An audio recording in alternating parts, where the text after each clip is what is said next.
Halo teman-teman semua, perkenalkan nama saya Monica Marbun dengan NPM A1A021102.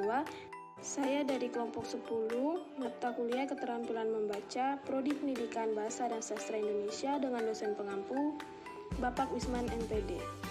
Di video kali ini, saya akan menjelaskan materi tentang hakikat skemata dalam membaca.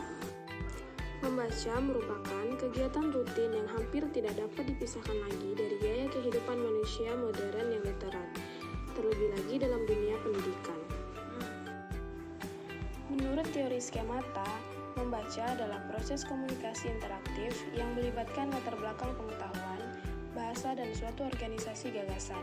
Harja Sujana dalam Indrawati 1996. Untuk mampu memahami isi bacaan dengan baik, membaca memerlukan latar belakang pengetahuan berkaitan dengan materi bacaan yang dibaca. Dengan bantuan tersebut, pembaca dapat menginterpretasikan maksud penulis.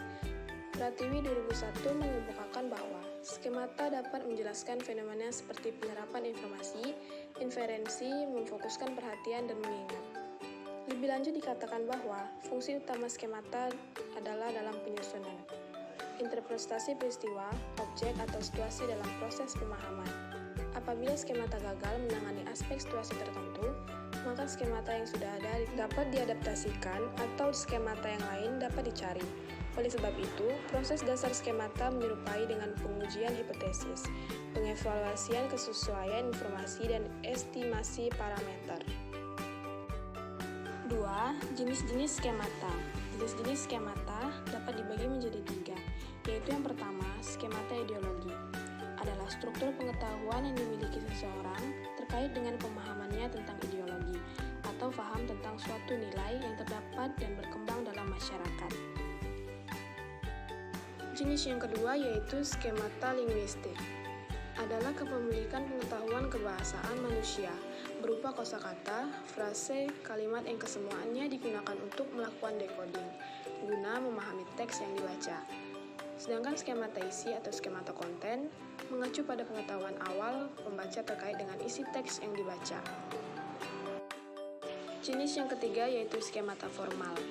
Adalah kepemilikan pengetahuan seseorang terkait dengan struktur tatanan teks, baik berupa struktur retorik teks, genre teks, maupun sifat umum teks. 3. Manfaat skemata dalam membaca.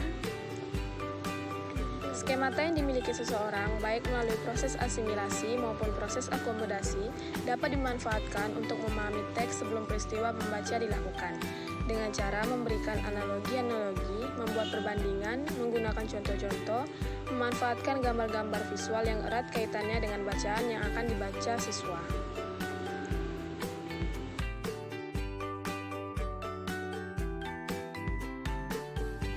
Dan manfaat skemata juga dilakukan untuk membentukkan pengetahuan awal, pengaktifan pengetahuan awal, dan memfokuskan perhatian siswa pada saat membaca.